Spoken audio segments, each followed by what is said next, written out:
Man bu klipga Ozoda Nursaidovani Ozoda opani hurmatlari uchun borganman.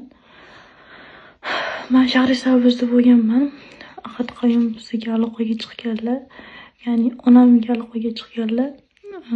Ozoda Nursaidovani klipiga mani so'rashayotganini aytganlar. O'sha vaqtda kanikulligi uchun borganman va klip jarayonlari boshlandi.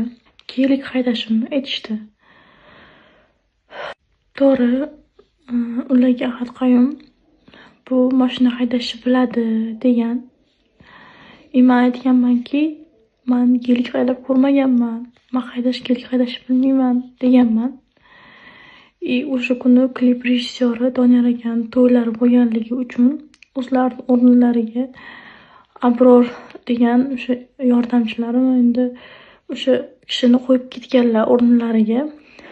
Ular aytganlarki, o'sha gelikni haydab kelgan shofyor menga qanaqa boshqarishni o'rgatishini aytdilar.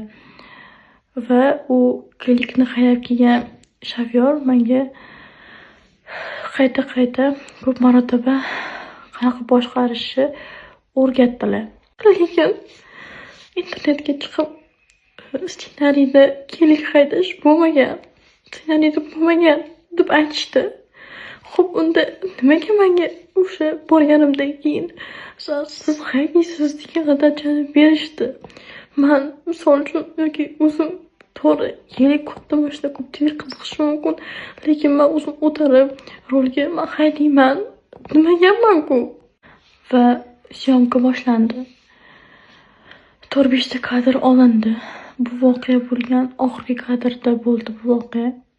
Men aytdimki, bu yerda odamlar ko'p-ku, men qanaqa boshqaraman, qanaqa haydayman degan savol bergandim ularga. Ular aytishdiki,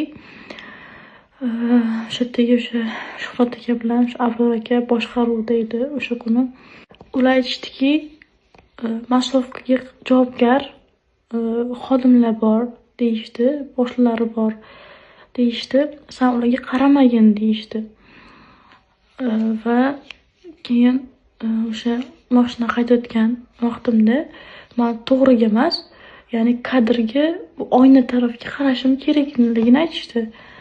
Va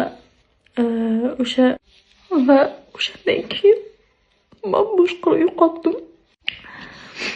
Chunki yuzim yonda edi va kablukda, yubkada mashina boshqarish qiyin edi. Va voqeadan so'ng men hushimni yo'qotganman. Ular Sabrina opani